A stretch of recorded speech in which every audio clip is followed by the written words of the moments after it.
Okay. When you are encamped against your enemies, keep away from everything impure. If one of your men is unclean because of a nocturnal admission, so no wet dream in other words, he is to go outside the camp and stay there. But as evening approaches, he is to wash himself, and at sunset, the end of one day and the beginning of another, he may return to the camp. Designate a place outside the camp where you can go to relieve yourself. As part of your equipment, have something to dig with. And when you relieve yourself, dig a hole and cover up your excrement. The Lord your God moves about in your camp to protect you and to deliver your enemies to you. Your camp must be holy, so he will not see anything among you indecent. He will not see among you anything indecent and turn away from you. So cover up your waste. Dispose of your waste properly. Don't just let it lying around in piles.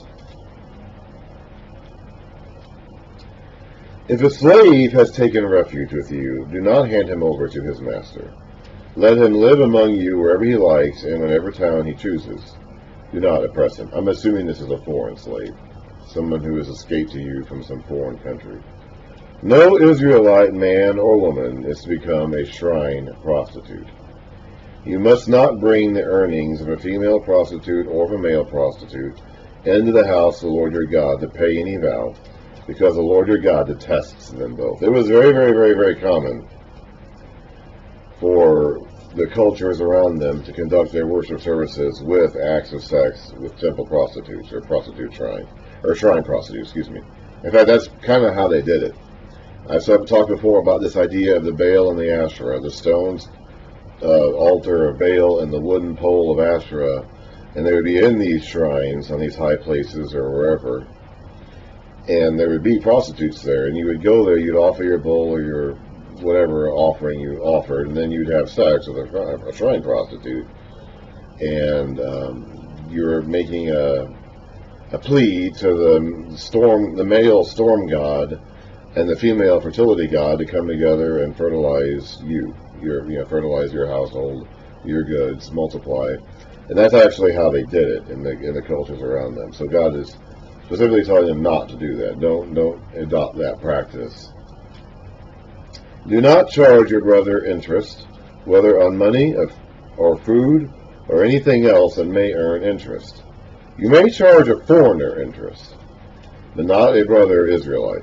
So the Lord your God may bless you in everything you put your hand to, in the land you are entering to possess. If you make a vow to the Lord your God, do not be slow to pay it, for the Lord your God will certainly demand it of you, and you will be guilty of sin. But if you refrain from making a vow, you will not be guilty. Whatever your lips utter, you must be sure to do, because you have made your vow freely to the Lord your God with your own mouth. One of the worst things you could do was make a vow to the Lord your God and not fulfill the terms of that vow. That was terrible. That was a serious, serious, serious offense. And we're going to see that play out of the vow making in the books to come. You're better off not making a vow at all than to make a vow that you don't follow through with. If you enter your neighbor's vineyard, you may eat all the grapes you want, but do not put any in your basket. So don't hoard, in other words. If you enter your neighbor's grain field, you may pick kernels with your hands, but you must not put a sickle to his standing grain. So you can eat to fill your needs for the moment, but you can't hoard your neighbor's stuff. If a man marries a woman who becomes displeasing to him because he finds something indecent about her, and he writes her a certificate of divorce, gives it to her, and sends her from his house, and if after she leaves his house she becomes the wife of another man, and her second husband dislikes her, and writes her a certificate of divorce, gives it to her, and sends her from his house, or if he dies, then her first husband, who divorced her, is not allowed to marry her again after she has been defiled. That would be detestable in the eyes of the Lord. Do not bring sin upon the land the Lord your God is giving you as an inheritance. Women, as far as I can tell, do not have the right to divorce. They could be divorced. Their husbands could divorce them, but from what I can tell, women could not divorce their husbands. I'm not really sure why a woman would want to in this day and time, because being divorced from her husband would put her in a very, very, very bad spot in society, financially and economically and socially. So I'm not sure if there'd be any. And most divorces today are actually instigated by the woman. Most of our divorces in our culture today are actually filed by the wives. Women have an incentive to get divorced today, for the most part.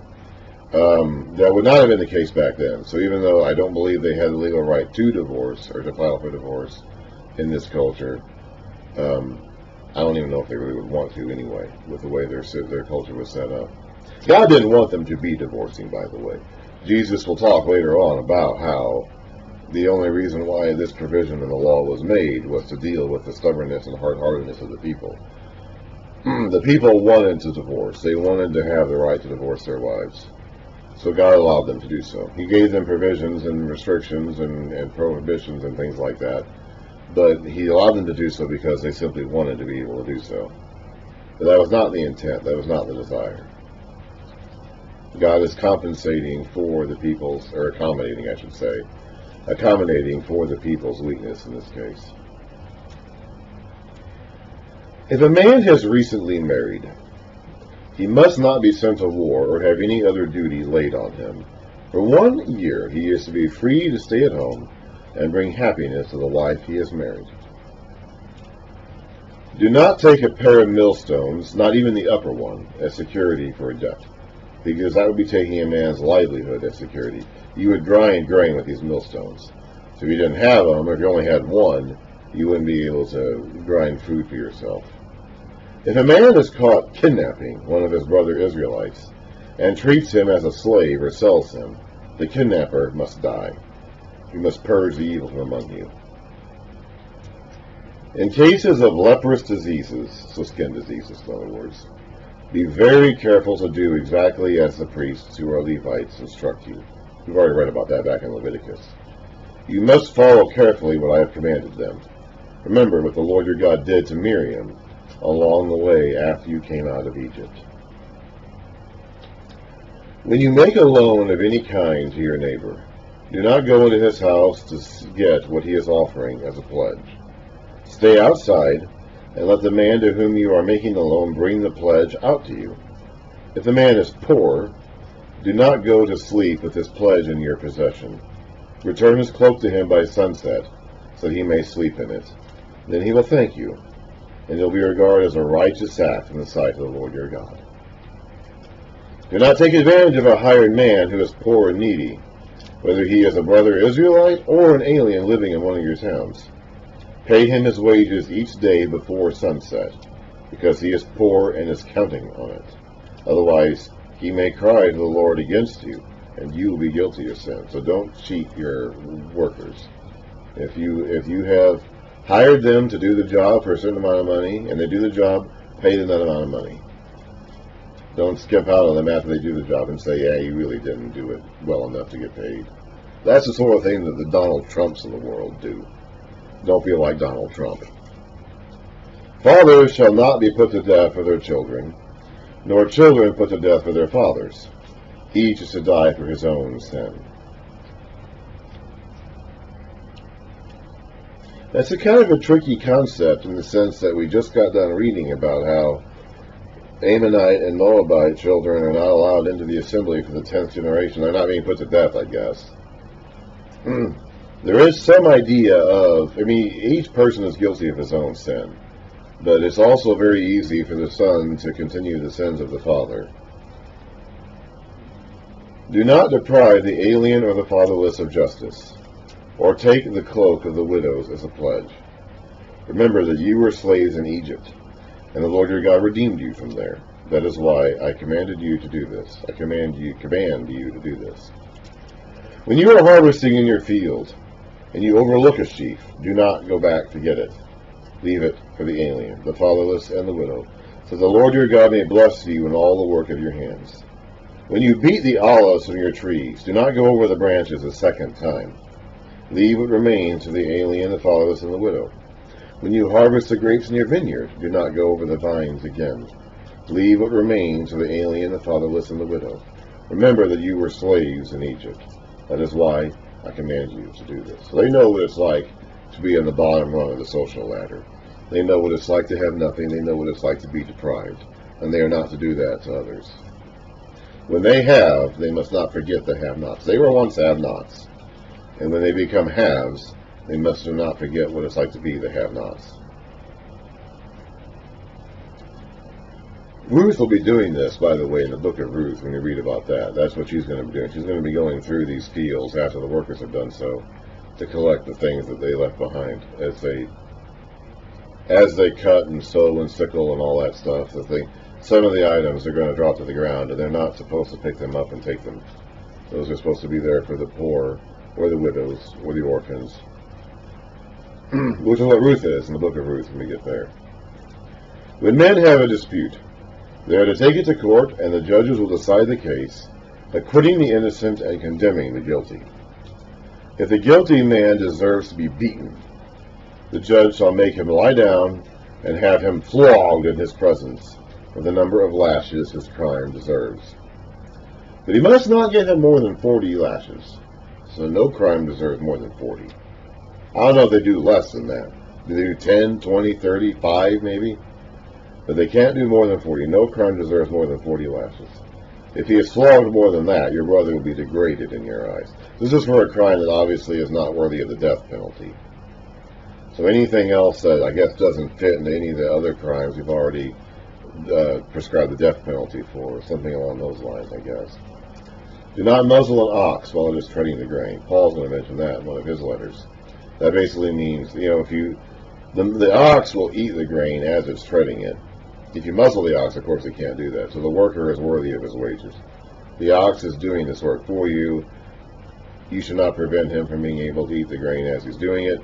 The worker for the gospel should not be prevented from making a living off the gospel. That's one of the things that Paul talked about in some of his letters, particularly in the Corinthians. If brothers are living together and one of them dies without a son, his widow must not marry outside the family. Her husband's brother shall take her and marry her and fulfill the duty of a brother-in-law to her.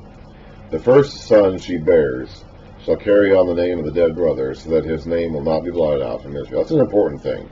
This is the law the Sadducees are going to use to try to exploit, to trick Jesus into admitting there is no resurrection later on. And this concept of having a son, having your wife having a son in your name, even after you're dead, is very important, because if you die without sons, then you have no one to carry your name on the earth. And when your name is gone from the earth, then that's the worst thing. That's the worst thing that could happen to you. Over and over and over and over again. The worst thing that could happen to you isn't even to die. Okay, yeah, death is, everyone's going to die eventually. But the worst thing that could happen to you isn't even to die. The worst thing that could happen to you is to die without sons and have your name lost from the earth. That's the worst thing that can happen. That is their eternal damnation. I talked before about this idea of hell. We define hell as a place where disembodied spirits experience some sort of torment for the rest of eternity. That actually isn't in the Bible. Hell is not defined that way. And there is a concept of hell in the Bible. But that is actually not it. That's an invention that we made up along the way. To these people, the idea of hell, or the idea of eternal damnation, would be to die and have your name wiped out from the earth. Have your name forgotten from the earth. That is their concept of eternal damnation. The worst thing imaginable to these people in this day and time would have been to have their names forgotten from the earth. When that happens, then you're truly gone. Now, that would happen to all of them. Okay, this is 3,500 years ago. Except for a few people whose names are mentioned here in these pages, all of these people's names have died out from the earth. You're not going to find anybody on the planet today who says, oh yeah, I'm going to trace my ancestry back to so-and-so. Okay? That's just not going to happen. Anyway, so all these people ultimately suffered that fate. All of them ultimately, except for the ones that get mentioned here in the scriptures. All those people ultimately did suffer the fate of having their names perish from the earth. So we know today that, that's going to happen. They didn't necessarily take that, they didn't necessarily assume that. They were clinging to the belief that if their culture endures, or their family endures, or their family name endures, then they will not be forgotten on the earth. That didn't end up happening, of course, because eventually everybody gets forgotten. But that is their concept of eternal damnation. Their concept of eternal damnation is not being in a disembodied hell forever, in a lake of fire forever. They did understand the idea of an underworld, but they did not have the concept in their culture of people's spirits living in torment in a lake of fire forever. We added that later on. Their idea of eternal damnation is having your name die out from the earth. So one way to prevent that is to have your wife bear sons in your name if you die without producing a son. However, if a man does not want to marry his brother's wife, she shall go to the elders. We saw the example of this back with Judah and Tamar in Genesis. Tamar was married to Judah's son, and he died. He was wicked. He was put to death by the Lord before he could have a son. And she was given to his brother, who did not want to have a son in the first brother's name. So he died. And then Judah withheld Tamar from his third son, and that was wicked. So they were supposed to do this. It was supposed to be done this way. She shall go to the elders of the town gate and say, My husband's brother refuses to carry on his brother's name in Israel. He will not fulfill the duty of a brother-in-law to me. Then the elders of his town shall summon him and talk to him. If he persists in saying, I do not want to marry her, his brother's widow shall go up to him in the presence of the elders, take off one of his sandals, spit in his face, and say, This is what is done to the man who will not build up his brother's family line. That man's line shall be known in Israel as the family of the unsandaled. That's quite a punishment right there. If two men are fighting, and the wife of one of them comes to rescue her husband from his assailant, and she reaches out and seizes him by his private parts, you shall cut off her hand, showing her no pity.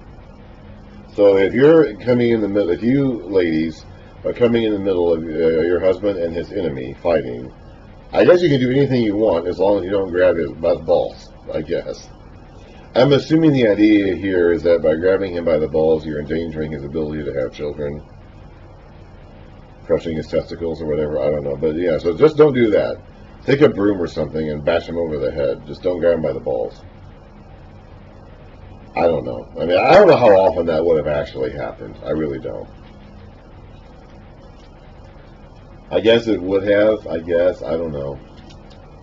But I don't think we have a single example of that ever being invoked anywhere in Scripture that I can think of. So I don't know how often that would have actually happened, but maybe.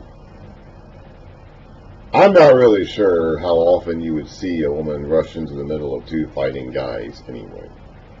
I mean, in my experience, I'm not familiar with that. I could see a woman standing off to the side and throwing something at one of the dudes.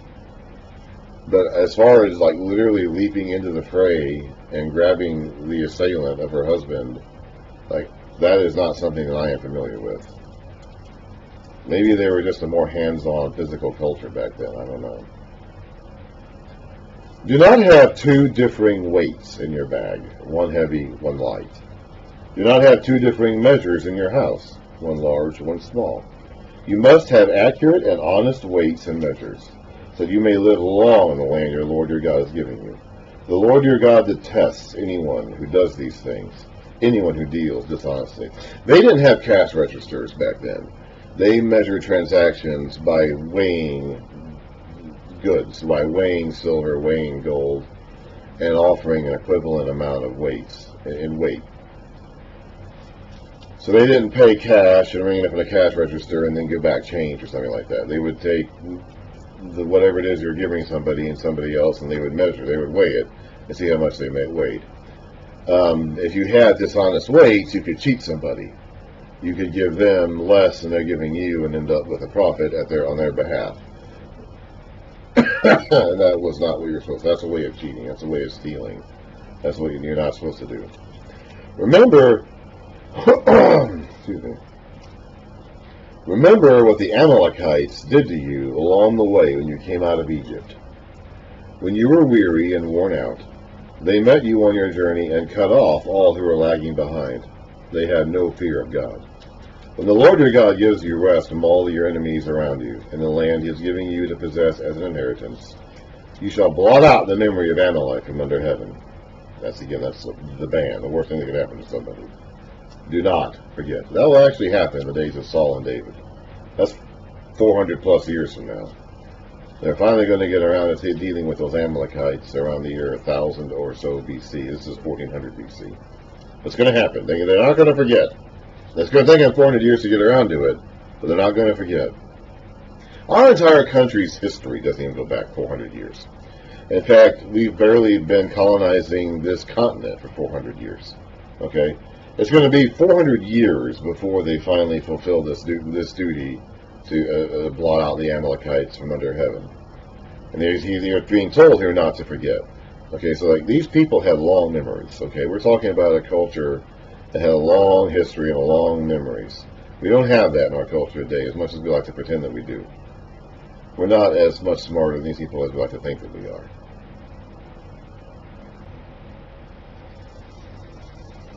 When you have entered the land the Lord your God is giving you as an inheritance, and are taken possession of it and settled in it, take some of the first fruits of all that you produce in the soil of the land the Lord your God is giving you, and put them in a basket. Then go to the place the Lord your God will choose as a dwelling for his name, and say to the priest in office at that time, I declare today to the Lord your God that I have come to the land the Lord swore to our forefathers to give us. The priest shall take the basket from your hands and set it down in front of the altar of the Lord your God. Then you shall declare before the Lord your God, my father was a wandering Aramean, and he went down into Egypt with a few people and lived there and became a great nation, powerful and numerous. But the Egyptians mistreated us and made us suffer, putting us to hard labor. Then we cried out to the Lord, the God of our fathers, and the Lord heard our voice and saw our misery, toil, and oppression. So the Lord brought us out of Egypt with a mighty hand and an outstretched arm, with great terror and with miraculous signs and wonders. He brought us to this place and gave us this land, a land flowing with milk and honey. And now I bring the first fruits of the soil that you, O Lord, have given me. That's what you're supposed to say when you do this. Now, here's your instructions. Place the basket before the Lord your God and bow down before him. And you and the Levites and the aliens among you shall rejoice in all the good things the Lord your God has given to you and to your household. When you have finished setting aside a tenth of all your produce in the third year, the year of the tithe, you shall give it to the Levite, the alien, the fatherless, and the widow, so they may eat in your towns and be satisfied. Then say to the Lord your God, I have removed from my house the sacred portion, and have given it to the Levite, the alien, the fatherless, and the widow, according to all you commanded. I have not turned aside from your commands, nor have I forgotten any of them. I have not eaten any of the sacred portion while I was in mourning, nor have I removed any of it while I was unclean, nor have I offered any of it to the dead.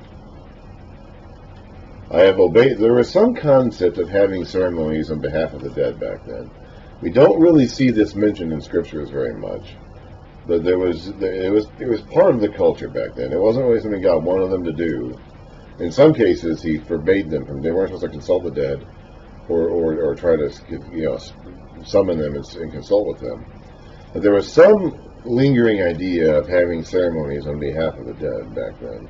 I mentioned before how the firstborn sons of each family would often carry on these sorts of priestly duties for the family, which in some cases involved praying for or even praying to the dead. So there was some idea of having ceremonies on behalf of the dead back then. I have done everything you commanded me. Look down from heaven, your holy dwelling place, and bless your people Israel, and the land you have given us, as you promised on oath to our forefathers, a land flowing with milk and honey. So here we are. We're basically now done with the law section. We've been giving laws now since about chapter 14 or 13-ish. We're now in the end of chapter 26, so about half the book. We had a long preamble, and then we had a long section of laws. Now we're going to be getting into the epilogue here in the next few chapters. So here we're going to be summing up the law section by saying, "The Lord your God commands you this day." So this is all Moses' farewell speech. He's giving all this speech in one day to the people. "To follow these decrees and laws, carefully observe them with all your heart and with all your soul. You have declared this day that the Lord is your God, and that you will walk in his ways, and that you will keep his decrees, commands, and laws, and that you will obey him. And the Lord has declared this day that you are his people, his treasured possession, as he promised, and that you are to keep all his commands. He has declared that he will set you in praise, fame, and honor, high above all the nations he has made, and that you'll be a people holy to the Lord your God, as he promised." So they have, each party of this covenant has duties and obligations and responsibilities. The people are going to walk in his ways, keep his decrees, commands, and laws, and obey him. And he will set them up in praise, fame, and honor, high above all the nations. They'll be a people holy to him, and they'll be his treasured people.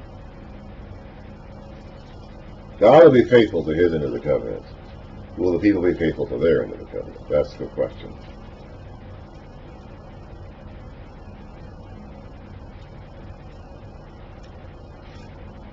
Okay. We'll finish off the book of Deuteronomy next time.